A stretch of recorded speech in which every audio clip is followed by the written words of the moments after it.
Hello दोस्तों, मैं शिवम कुमार। मैं अन्नपूर्णा क्लासेस में आप सभी का हार्दिक स्वागत अभिनंदन करता हूं। आज मैं हाई स्कूल का पेपर जो हुआ है उसका सलूशन लेके आया हूं, यूपी बोर्ड का। देखिएगा, क्वेश्चन नंबर 1 हमारा है, प्रकाश के परावर्तन के नियम सदैव सत्य होते हैं। प्रकाश के जो परावर्तन के जो नियम है वो सदैव सत्य होते हैं। मतलब प्रकाश के परावर्तन के नियम किसमें सत्य होते हैं? केवल अवतल दर्पण, केवल उत्तल दर्पण, केवल समतल, तो तीनों में होते हैं। विकल्प नंबर डी में दिया इनमें से सभी, विकल्प नंबर डी हो जाएगा इनमें से सभी वाला। ठीक है।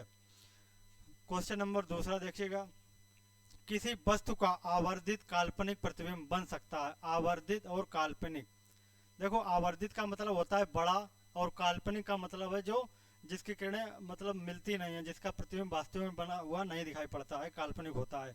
तो काल्पनिक प्रतिबिंब बनता है हमेशा किसमें? अवतल दर्पण में बनता है। ठीक है। उत्तल में बनता है आभासी। आभासी मतलब प्रतीत होता है, काल्पनिक वास्तविक। काल्पनिक का मतलब होता है कि आभासी प्रतीत होता है। ठीक है। तो ये किसमें बनता है? और आवर्धित है तो ये होता है अवतल में। ठीक है। अवतल में आवर्धित यहाँ पे लिखा है, काल्पनिक लिखा है। काल्पनिक, एक प्रतिबिंब काल्पनिक होता है, एक वास्तविक होता है। इसमें काल्पनिक है, काल्पनिक मतलब जो कल्पना की जाती है वास्तव में मिलता नहीं है। ठीक है।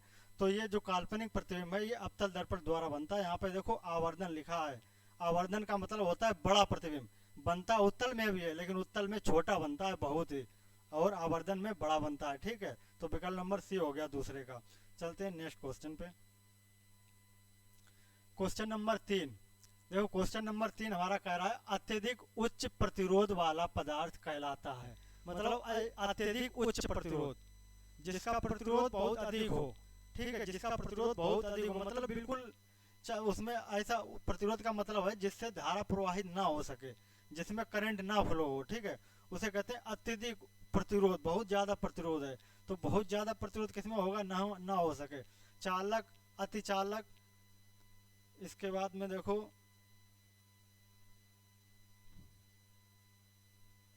हाँ ये देखो इसके बाद में यहाँ पे है चालक, अतिचालक, इसके बाद अर्धचालक और विद्युत रोधी। तो इसमें विकल्प हो जाएगा विद्युत रोधी, क्योंकि विकल्प इसलिए होगा विद्युत रोधी,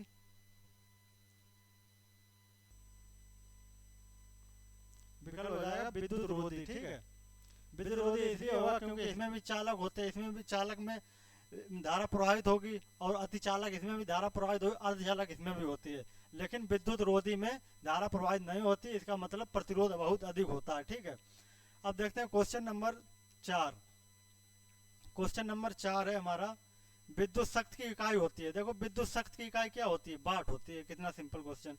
विद्युत शक्ति की इकाई वाट होती है।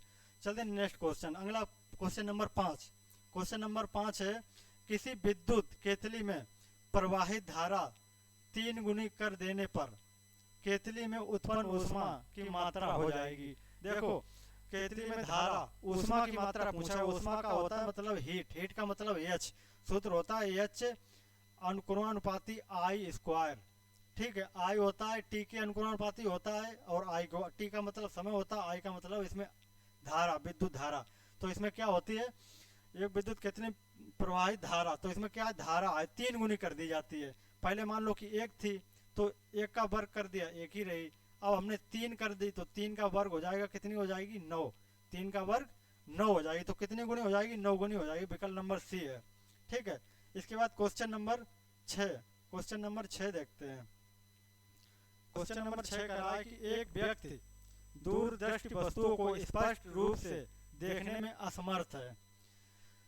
क्वेश्चन नंबर 6, देखने में असमर्थ है कौन सी? दूर स्थित वस्तुओं को, दूर की, इसको स्पष्ट देखने में असमर्थ है। देखो इसमें चिन्ह लगाओ असमर्थ है, मतलब दूर की वस्तुएं स्पष्ट दिखाई नहीं देता है।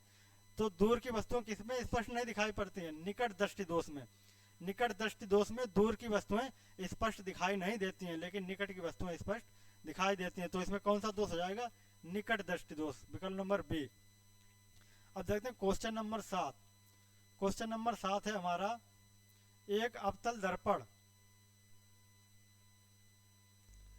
क्वेश्चन नंबर 7 है, एक अवतल दर्पण किसी वस्तु का वास्तविक, उल्टा और अत्यधिक छोटा प्रतिबिंब, अत्यधिक छोटा प्रतिबिंब वस्तु की स्थित होगी।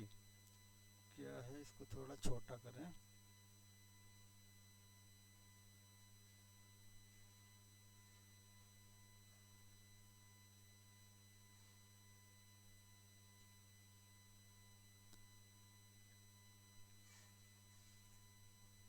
देखो, एक अवतल दर्पण किसी वस्तु का वास्तविक, उल्टा और अत्यधिक छोटा प्रतिबिंब बनाता है।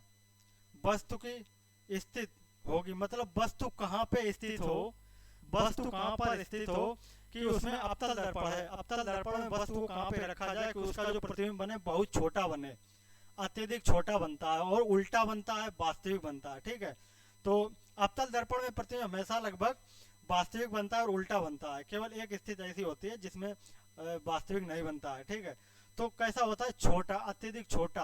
अत्यधिक छोटा प्रतिबिंब जब होगा जब वस्तु अनंत पर रखी होगी, मतलब हमको कोई भी वस्तु छोटी कब दिखाई पड़ती है, जब वो बहुत दूर रखी हो, अनंत पर मतलब बहुत दूर रखी हो। ठीक है, क्वेश्चन 7 हो गया। अब अगला क्वेश्चन देखते हैं, क्वेश्चन नंबर 8। क्वेश्चन नंबर 8 हमारा कह रहा है कि क्वेश्चन नंबर किसी कार्बन को वायु में जलाने पर, कार्बन को वायु में जलाने पर कार्बन डाइऑक्साइड गैस का बनना उदाहरण है। तो देखो, कार्बन डाइऑक्साइड, कार्बन डाइऑक्साइड मतलब सी, कार्बन को मतलब सी को, और किसके साथ, ऑक्सीजन से जलाने पर कौन सी गैस बनती है, CO2, कार्बन डाइऑक्साइड बनती है, CO2। तो इसमें देखो क्या हुआ, ऑक्सीजन थी और कार्बन था, तो दोनों जब मिल गए तो क्या बन गया, कार्बन डाइऑक्साइड। कार्बन डाइऑक्साइड पूरा एक यौगिक है, पूरा एक यौगिक है, तो मतलब संयोग हो गया, मिल गए, संयोग का मतलब संयोजन हो गया, विकल्प नंबर ए हो जाएगा। ठीक है, क्या हो गया, संयोजन हो गया, विकल्प नंबर ए। इसके बाद देखो क्वेश्चन नंबर 9 देखते हैं। क्वेश्चन नंबर 9 कह रहा है जिंक चूड़ पर तनु सल्फ्यूरिक अम्ल की अभिक्रिया से गैस निकलती है।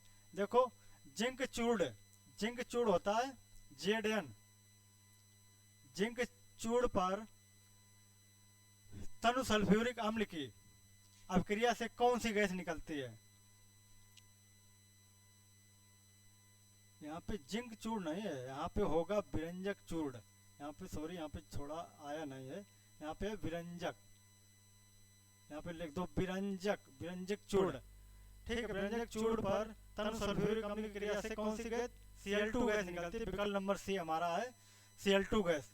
इसके बाद क्वेश्चन नंबर 10, सामान्य ताप क्रम तथा दाब में द्रव के रूप में पाई जाने वाली अधातु है। देखो, अधातुएं लगभग किसमें पाई जाती हैं, द्रव में पाई जाती हैं या तो वायु में। तो यहाँ पे देखो, सामान्य द्रव के रूप में पाई जाने वाली अधातु है, तो वो कौन सी रूप, ब्रोमीन है, वो ब्रोमीन अधातु। ठीक है, इसके बाद क्वेश्चन नंबर 11, क्वेश्चन नंबर 11 कह रहा है कि प्रोपेनोन में क्रियात्मक समूह है। क्वेश्चन नंबर 11 कह रहा है प्रोपेनोन में क्रियात्मक समूह है, तो प्रोपेनोन ओन आ रहा है। देखो, इसमें कीटोन समूह होता है ये वाला, ये डबल बॉन्ड C और डबल बॉन्ड O। ठीक है, ये वाला होता है कीटोन। इसके बाद क्वेश्चन 11 क्वेश्चन हो गए। इसके बाद अगला क्वेश्चन देखते हैं, क्वेश्चन नंबर 12। क्वेश्चन नंबर 12 हमारा कह रहा है, देखो 2 कॉलम दिए गए हैं, इसमें 2 कॉलम दिए गए हैं। कह रहा कॉलम ए में दिए गए यौगिकों का सुमेलन कॉलम बी में दिए गए उनके उदाहरण में कीजिए। तो यहाँ पे लिखा है, देखो, एल्डिहाइड का समूह क्या होता है, CHO, ये होता है एल्डिहाइड, जिसके पीछे CHO लगा है। देखो, CHO कहाँ पे लिखा है, ये वाला, बी वाला, तो कौन सा हो गया, ए का बी हो गया, ए का बी वाला। ठीक है, इसके बाद एल्काइन में क्या, देखो आइन, इसमें आइन लग गया है, एल्काइन, तो इसमें 3 ट्रिपल बॉन्ड हो गए, ट्रिपल बॉन्ड किसमें है, डी में है, तो ये बी का कौन सा हो गया, बी का हो गया डी नंबर, बी का हो गया डी नंबर। इसके बाद में कार्बोक्सिल अम्ल किसमें, अम्ल का सूत्र होता है COOH, जिसके पीछे ये लगा हो वो कार्बोक्सिल अम्ल का होता है। देखो, यहाँ पे लगा COOH, विकल्प नंबर ए में, तो सी का कौन सा हो गया, सी का हो गया ए। देखो, इतने में पता चल जाएगा कौन सा है, ए का बी। यहाँ पे देखो पहले ए बी नहीं है, ए बी ये है। ठीक है, इसके बाद बी का है डी, बी का डी इसमें नहीं, बी का डी इसमें है, विकल्प नंबर डी में। देखो, सी का ए है, विकल्प नंबर डी हमारा सही हो गया। ठीक है, अब देखो क्वेश्चन नंबर 13 पे चलते हैं। क्वेश्चन नंबर 13 कह रहा है कार्बन परमाणु की संयोजकता है। कार्बन परमाणु की संयोजकता कितनी होती है, कार्बन परमाणु की संयोजकता 4 होती है। कार्बन हमेशा कितने बॉन्ड होते हैं, 4 बॉन्ड होते हैं, इसकी संयोजकता 4 होगी। देखो, इसकी संयोजकता ऐसे निकालते हैं, इलेक्ट्रॉनिक विन्यास करके इलेक्ट्रॉनिक विन्यास किया जाता है 1s2 2s2 और 2p 2 2 4 4 2 6। इसका इसका परमाणु क्रमांक कार्बन का कितना होता है, कार्बन का परमाणु क्रमांक 6 होता है, ठीक है। तो 6 इलेक्ट्रॉन हो गए, 2 और 2 4 और 2 6। तो देखो दूसरी कक्षा में लास्ट में कितने इलेक्ट्रॉन है, 2 2 4 हैं, तो इसकी संयोजकता 4 हो जाएगी, ठीक है। देखते हैं नेक्स्ट क्वेश्चन, क्वेश्चन नंबर 13। 12 होगा क्वेश्चन नंबर, अच्छा 13 हो गए, तो ये 14 नंबर है। वह जैव प्रक्रम जिसके द्वारा हानिकारक पदार्थों का निष्कासन शरीर से बाहर होता है। तो शरीर से बाहर किनका निष्कासन होता है, उत्सर्जन द्वारा होता है। एक उत्सर्जन ऐसी क्रिया है जिसके द्वारा जो अवशिष्ट होते हैं, मतलब जो जो हमारा अधपचा भोजन होता है, भोजन खाने के बाद जो भोजन अवशिष्ट रह जाता है, वो उत्सर्जन द्वारा निष्कासित होता है, इसे कहते हैं उत्सर्जन क्रिया। क्वेश्चन नंबर 15 कह रहा है प्रकाश संश्लेषण के दौरान निम्न में से कौन सी एक क्रिया नहीं होती है। प्रकाश संश्लेषण के दौरान, तो प्रकाश संश्लेषण क्लोरोफिल द्वारा प्रकाश का अवशोषण होता है, ये भी सही है, क्लोरोफिल होगा। क्लोरोफिल प्रकाश का अवशोषण करता है। प्रकाश ऊर्जा को रासायनिक ऊर्जा में, देखो जब प्रकाश मतलब क्रिया करता है तो क्या बनता है, ग्लूकोज बनता है, भोजन बनता है, वो क्या के रूप में होता है, रासायनिक ऊर्जा के रूप में होता है। तो प्रकाश ऊर्जा रासायनिक ऊर्जा में चेंज, ये भी सही है। कार्बन डाइऑक्साइड कार्बोहाइड्रेट में अपचयन होता है, ठीक है, तो ये भी सही है, कार्बोहाइड्रेट में अपचयन हो जाता है, ये भी सही है। ग्लूकोज का पारुविक अम्ल में नहीं होता है, ये कोई दूसरे रूप में होता है, एटीपी के रूप में होता है, ठीक है। तो विकल्प नंबर हमारा ये वाला गलत है, तो कौन सा सही हो जाएगा, ये वाला सही हो जाएगा, विकल्प नंबर डी। विकल्प नंबर डी हमारा सही हो जाएगा, ठीक है। अब क्वेश्चन नंबर देखते हैं 15 हो, क्वेश्चन नंबर 16 देखते हैं। क्वेश्चन नंबर 16 कह रहा है प्राकृतिक वरण या चयन द्वारा जैव विकास का सिद्धांत किसने प्रतिपादित किया था। प्राकृतिक वरण, देखो प्राकृतिक वरण किन्हों ने दिया, जैव प्रक्रम एक चैप्टर है, उसमें जैव प्रक्रम के बारे में डार्विन ने भी दिया है, और लाइमार्क बाद में भी दिया है, और क्या नाम हिमोडोब्रिज ने भी दिया है, लेकिन मेंडल ने नहीं दिया था। लेकिन इसमें अभी प्राकृतिकवाद मतलब कि जो प्राकृतिक वस्तुएं हैं उनसे बढ़ता है, मतलब पर्यावरण का प्रभाव पड़ता है, तो वो कौन है, चार्ल्स डार्विन ने ये चयन दिया था, प्राकृतिक वरण या चयन द्वारा, ठीक है। क्वेश्चन नंबर 16 हो गए। इसके बाद क्वेश्चन नंबर 17। क्वेश्चन नंबर 17 का था मेंडल ने अपने प्रयोग किस पौधे में किए थे। कितना सरल क्वेश्चन है, मेंडल ने अपने प्रयोग किस पे किए थे, मटर पर किए थे, ठीक है, मटर पर किए थे। 17 नंबर का विकल्प नंबर डी। अब क्वेश्चन नंबर 18 कह रहा है निम्न में से किस पौधे में पुष्प एक लिंगी होते हैं। पुष्प एक लिंगी होते हैं, मतलब एक ही पुष्प में नर और मादा दोनों एक ही पुष्प में होते हैं, मतलब मौजूद होते हैं।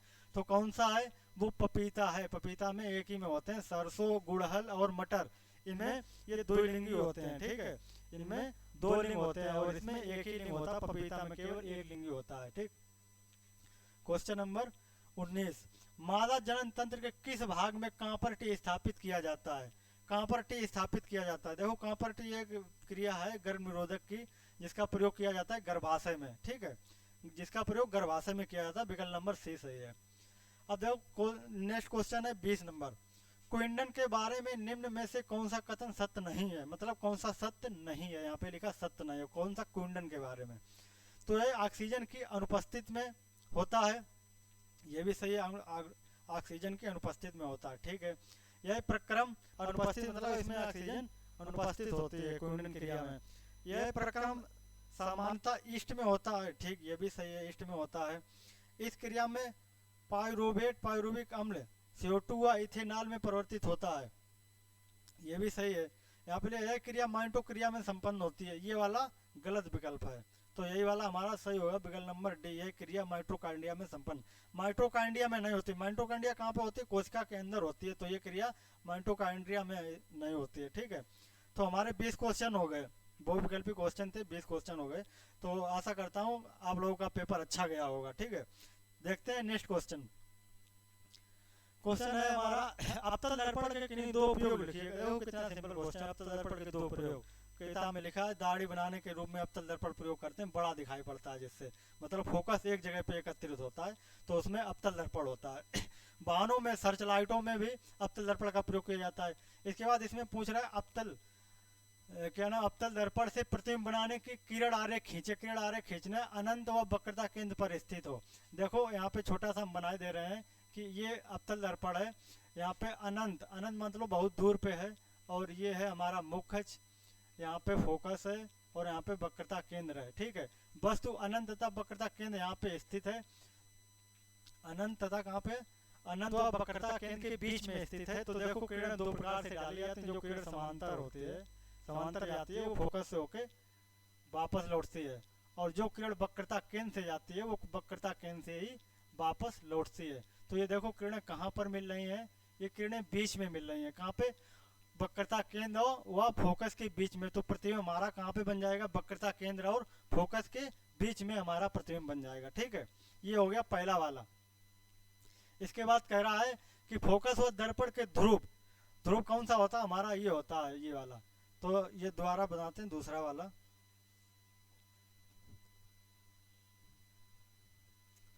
देखो अब क्या कह रहा है कि फोकस व दर्पण के ध्रुव, मान लो ये हमारा अवतल दर्पण है, ये हमारा अवतल दर्पण है, ये इसका ध्रुव है ये। ठीक है, ये मुख्य अक्ष है, ये ध्रुव है, और ये फोकस हो जाएगा, ये वक्रता केंद्र हो जाएगा।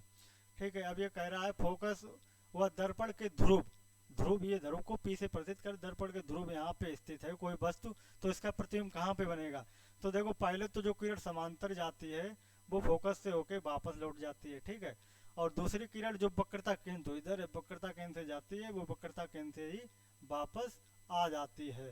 तो देखो इधर वाले जो बनेंगे, ये वाला ये डॉट डॉट के रूप में बनेगा, क्योंकि किरण इधर, इधर किरण निकलेगी नहीं, ये आभासी आवास होगा। ठीक है, किरण इधर तो जाएगी नहीं। अरे क्या हो गया यहाँ पे ये, ठीक है, और वस्तु यहाँ पे रखी है, यहाँ पे वस्तु रखी है फोकस और ध्रुव के बीच में। तो यहाँ से जाएगा तो ये वक्र, ये सीधी निकल जाएगी, डॉट डॉट करते हैं, क्योंकि किरण उधर नहीं निकलेगी, ये हमें आभास होगा। ठीक है, तो इधर से जाएगी और इधर ही से वापस आ जाएगी, और ये क्या थी, समांतर गई थी, इसके मुख्य अक्ष के समांतर गई थी, फोकस से होके वापस लौट आए। तो ये देखो ये भी इसको पीछे बढ़ा, ये कहाँ पे आपस में मिल रहे, बहुत दूर पे आपस में मिलेंगे। तो प्रतिबिंब कैसा बनेगा, प्रतिबिंब बनेगा वस्तु से बहुत बड़ा, वस्तु से बहुत बड़ा। कैसा बनेगा, सीधा बनेगा। अगर सीधा होता है तो प्रतिबिंब कैसा होता है, आभासी होता है। इधर वाले सारे प्रतिबिंब आभासी होते हैं, और मुख्य अक्ष के इधर वाले, इधर साइड वाले होते हैं सीधे, क्या नाम, काल्पनिक होते हैं और वास्तविक होते हैं। ठीक है, तो कैसा हो जाएगा, आभासी होगा, आभासी होगा और बड़ा होगा, वस्तु से बहुत बड़ा होगा, आभासी होगा, बहुत बड़ा होगा। और आभासी होगा तो कैसा होगा, सीधा। आभासी हमेशा सीधा प्रतिबिंब बनाता है, आभासी में हमेशा सीधा प्रतिबिंब। अब देखो क्वेश्चन नंबर 1 हो गया। क्वेश्चन नंबर 2, अपवर्तन के नियम लिखिए। अपवर्तन के नियम पता ही होंगे, स्नेल का नियम, वो साइन आई बराबर साइन आर। एक नियम होता है कि आपतित किरण, आपतित किरण और अपवर्तित किरण अभिलंब तीनों एक ही पृष्ठ पर होते हैं। तीसरा, आपतन कोण का मान परावर्तन कोण के, आपतन कोण का मान अपवर्तन कोण के बराबर होता है। ठीक, ये तो अपवर्तन के नियम हो गए। इसके बाद ये एक न्यूमेरिकल दे रहा है, क्वेश्चन है,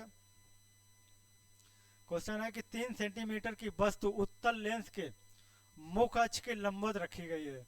मतलब एक अक्ष है उसके लंबवत रखी गई वस्तु, वस्तु की क्या है ये वस्तु की लंबाई है, ऊंचाई, मतलब इतनी लंबी वस्तु है, इतनी सेंटीमीटर लंबवत रखी गई। तो वस्तु कितनी है, वस्तु को ओ से प्रदर्शित करते हैं, ओ बराबर 3 सेंटीमीटर। ठीक है, ओ बराबर 3 सेंटीमीटर यहाँ पे दिया गया है, उत्तल लेंस है। इसके बाद कह रहा है कि लेंस की फोकस दूरी 30 सेंटीमीटर। फोकस दूरी कितनी है, 3 से, यह बराबर 30 सेंटीमीटर। लेकिन यहाँ पे देखो कैसा है, उत्तल लेंस है, उत्तल लेंस की फोकस दूरी हमेशा धन की होती है। ठीक है, उत्तल लेंस की फोकस दूरी धन की होती है। इसके बाद कह रहा है 3 सेंटीमीटर, और लेंस से वस्तु की दूरी 10 सेंटीमीटर है। मतलब वस्तु की दूरी क्या होती है, यू, वस्तु की दूरी यू बराबर कितनी है, यू बराबर है 10 सेंटीमीटर। और वस्तु की दूरी हमेशा माइनस में ली जाती है, क्योंकि जो ये लेंस है, इसके इधर जो, क्योंकि वस्तु इधर हमेशा रखी जाएगी, इधर साइड में। ठीक है, इधर साइड में रखी जाएगी, इधर साइड में। तो यहाँ से इधर वाली दूरियां कायम है माइनस में, और इधर वाली दूरियां प्लस में नापी जाती हैं। ठीक है, तो वस्तु इधर है तो माइनस की ली जाती है। इसके बाद देखो कह रहा है 10 सेंटीमीटर प्रतिबिंब की स्थिति, क्या पूछ रहा है, प्रतिबिंब की स्थिति पूछ रहा है। प्रतिबिंब की स्थिति, आकार और प्रकृति। देखो 3 चीजें पूछी गई, प्रतिबिंब की स्थिति, आकार व प्रकृति। प्रतिबिंब की स्थिति मतलब प्रतिबिंब कितनी दूरी पे बनेगा, मतलब बी का मान। ठीक है, यहाँ पे v का मान पूछ रहा है। इसके बाद आकार, आकार मतलब प्रतिबिंब कितना ऊंचा कितना बड़ा बनेगा ये भी पूछ रहा है, ठीक है। इसके बाद प्रकृति मतलब कैसा बनेगा, छोटा बनेगा, आभासी बनेगा, बड़ा बनेगा, काल्पनिक बनेगा, कैसा बनेगा, वास्तविक बनेगा, ये पूछ रहा है। तो कितनी चीजें, दो चीजें पूछी हैं। देखो सबसे पहले क्या दिया गया है, एफ और यू दिए गए हैं, तो हम बी का मान निकाल लेंगे लेंस के सूत्र से। लेंस का सूत्र क्या होता है, 1/f बराबर 1/v माइनस 1/u। माइनस वाला होता है लेंस में और प्लस वाला होता है दर्पण में, ठीक है। तो माइनस का, अब इसमें मान रखेंगे, एफ का मान कितना है, एफ का मान, एफ का दूरी 30 सेंटीमीटर, यहाँ पे 30 सेंटीमीटर है, 30 सेंटीमीटर, ठीक है। तो यहाँ पे रखेंगे 1/1/30, सॉरी 1/30, ठीक है। 1/30 बराबर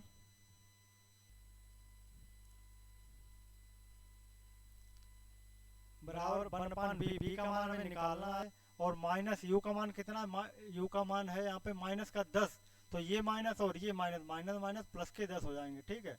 अब बी का मान निकालना है, 10 को इधर ला तो 1/30 माइनस के हो जाएंगे 1/10 बराबर 1/v। तो बी का मान कितना आ जाएगा, यहाँ से देखो लासा निकालो, लासा आ जाएगा 30 और 30 एकन 30, 30 एकन 30, एक एकन एक माइनस 10 3 30, 3 एकन 3 बराबर 1/v, ठीक है। यहाँ पे देखो घटाओगे तो माइनस 2/30 बराबर आ जाएगा 1/v। 2 से भाग कर दो, 30 में 15 बार जाएगा, तो बी का मान हमारा कितना आ गया, हमारा बी का मान यहाँ पे आ गया है, बी का मान हमारा आ गया माइनस के 15, ठीक है, माइनस के 15 आ गया है बी का मान हमारा। बी का मान कितना आया, माइनस का 15 आ गया, क्योंकि ये देखो नीचे ऊपर जाएगा, ये 15 ऊपर जाएंगे, माइनस सीधे हो जाएंगे, ठीक है। अब हमें क्या निकालना है, देखो अब हमें निकालना है आई का मान, आई का मान निकालना है, ठीक है। बी का मान हमें पता हो गया।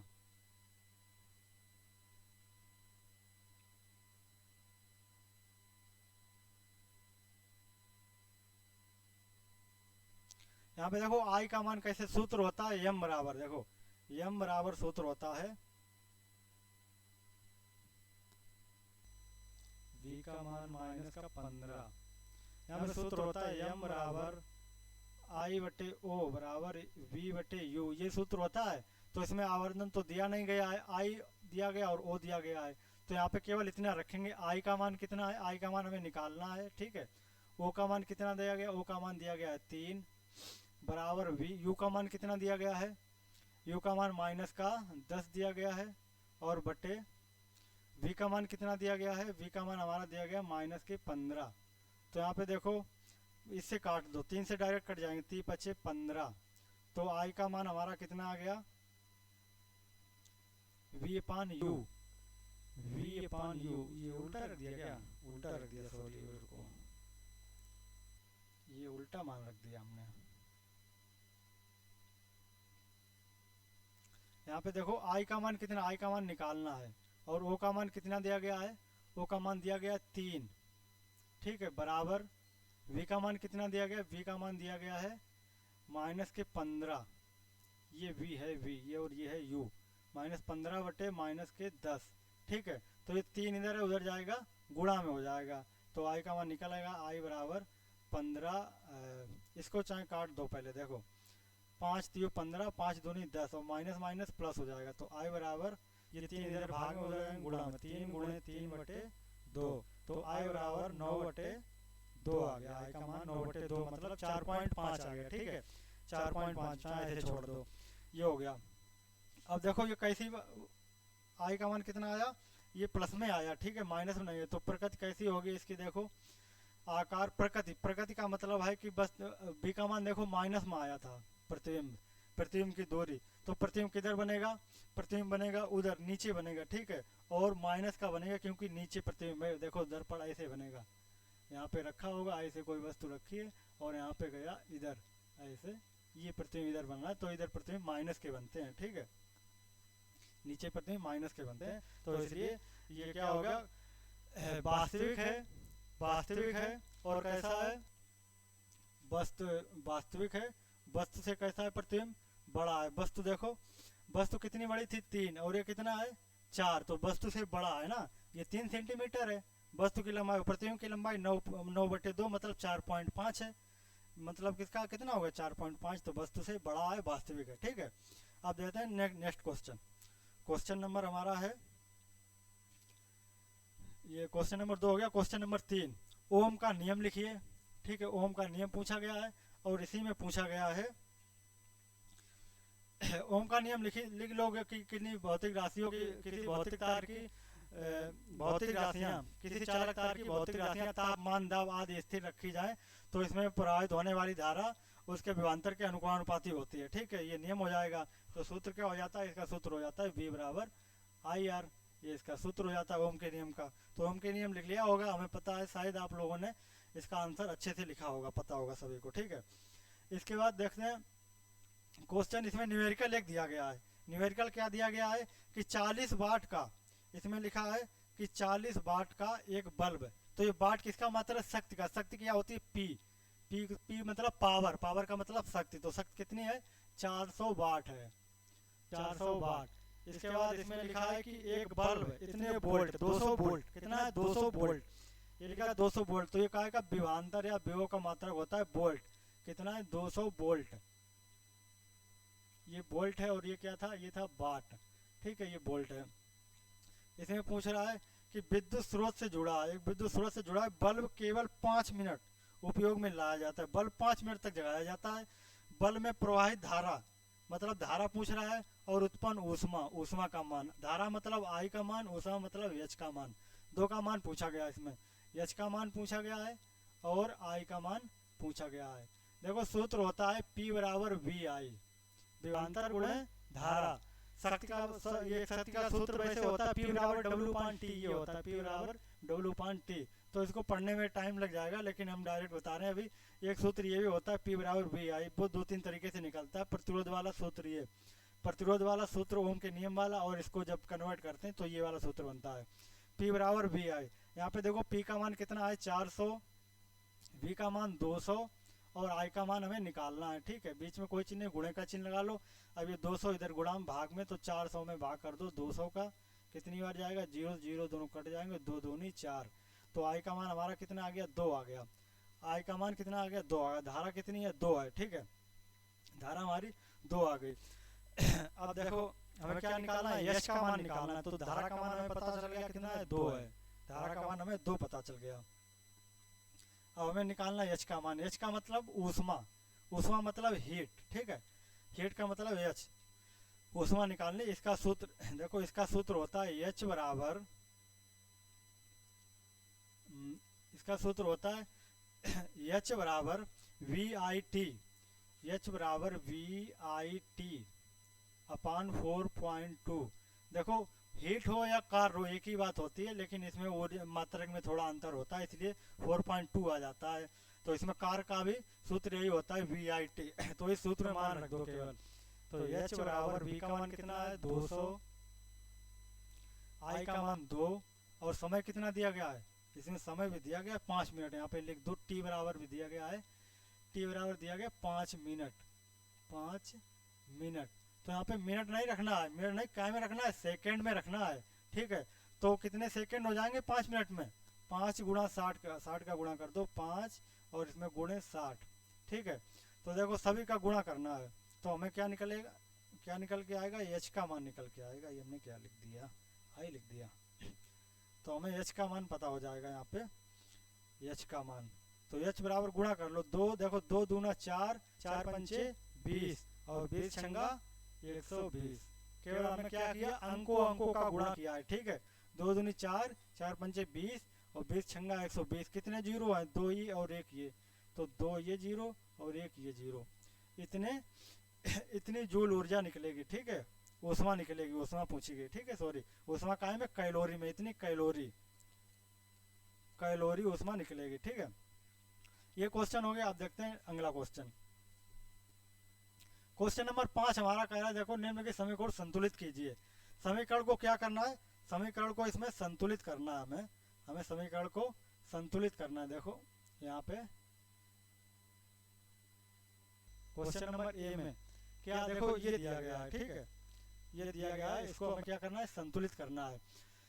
CaOH का होल ट्वाइज AQ, मतलब ये क्या है, एक्यूड है। इसके बाद प्लस CO2, ये गैस है, ये लिक्विड है। और ये CaOH का CO3 प्लस H2O, ठीक है। इसमें देखो संतुलित करने का मतलब है कि जितने कैल्शियम, Ca का मतलब कैल्शियम, जितने कैल्शियम इधर है उतने कैल्शियम इधर होने चाहिए। तो देखो Ca बराबर है, ठीक है। अब देखो ऑक्सीजन कितनी है, पीछे 2 लगे, 2 और 2, ये ऑक्सीजन कितनी हो गई, 4। इधर देखो कितनी है, इधर एक ये 3 और एक ये 4, कितने हो गए, 3 और 1 4, 4 ऑक्सीजन भी हो गए, ठीक है। अब हाइड्रोजन इधर देखो 2 है, 2 हाइड्रोजन है। इधर देखते हैं हाइड्रोजन कितनी है, इधर भी हाइड्रोजन 2 है। तो देखो ये पहले वाला समीकरण जो था ये हमारा संतुलित पहले ही से था। एग्जामिनर हमें बेवकूफ़ बनाने की कोशिश कर रहा है, क्योंकि ये देखो बिल्कुल संतुलित है और पूछ रहा है संतुलित कीजिए। समीकरण पहले वाला संतुलित है और हमें दूसरा वाला संतुलित करना है, ठीक है। इसको संतुलित करना है। दूसरा क्वेश्चन देखते हैं कि CH4 प्लस O2, यहाँ पे CO2 प्लस H2O, इसमें देखो क्या क्या कमी है। सबसे पहले हम देखेंगे हाइड्रोजन। हाइड्रोजन इधर कितनी है, 4। इधर देखो कितनी हाइड्रोजन है, 2। इधर केवल कितनी है, 2 है। तो इसका मतलब कि हमें 2 बढ़ानी पड़ेंगी। अगर इधर 2 बढ़ानी, देखो यहाँ पे 2 का गुणा हो जाएगा, ठीक है। तो कितनी हो जाएगी, 2 दूनी 4, 4 इधर हो गए और 4 इधर हो गए। अब देखते हैं ऑक्सीजन। ऑक्सीजन इधर कितनी है, 2, और इधर देखो ऑक्सीजन कितनी है, 2, ये हो गए। और इसमें देखो 2 का गुणा अभी हमने कर दिया, तो 2 और 2 कितनी हो गई, 4। लेकिन यहाँ पे कितनी है, 2, तो इसमें भी 2 का गुणा कर दो। अब देखो ऑक्सीजन बराबर हो गए हाइड्रोजन, क्या बचा, C बचा, मतलब कार्बन बचा। C देखो कार्बन एक अकेला यहाँ पे, एक अकेला यहाँ पे, समीकरण कैसा होगा, संतुलित हो गया, ठीक है। यहाँ पे 2 का गुणा, यहाँ पे 2 का गुणा होगा बस। अब अपक्रिया Fe CO2 अपक्रिया का उत्पादक, देखो यहाँ पे पूछ रहा है कि अपक्रिया, जो ये अपक्रिया है इसमें अभिकारक तथा उत्पाद के नाम। अभिकारक मतलब जो ये क्रियाएं कर रहे हैं इधर साइड वाले, और उत्पाद का मतलब जो ये बना है इसको कहते हैं उत्पाद। तो यहाँ पे देखो ये क्या है, आयरन, इसे कहते हैं आयरन, आयरन या लोहा, इसे फेरस भी कहते हैं, ठीक है, फेरस, Fe को फेरस। यहाँ पे CuSO4, ये क्या है, कॉपर सल्फेट, ये है कॉपर और सल्फेट, कॉपर सल्फेट है ये, ठीक है। और ये क्या है, ये देखो FeSO4, तो ये है फेरस ऑक्साइड, फेरस ऑक्साइड, नहीं फेरस सल्फाइड, फेरस सल्फाइड है ये, ठीक है, फेरस सल्फाइड। इसके बाद ये क्या है, copper, ferrous sulphide, ferrous sulphide ने फेरस सल्फेट होगा, सॉरी, यहाँ पे क्या होगा, फेरस सल्फेट, ठीक है। तो ये हो जाएगा हमारा फेरस सल्फेट।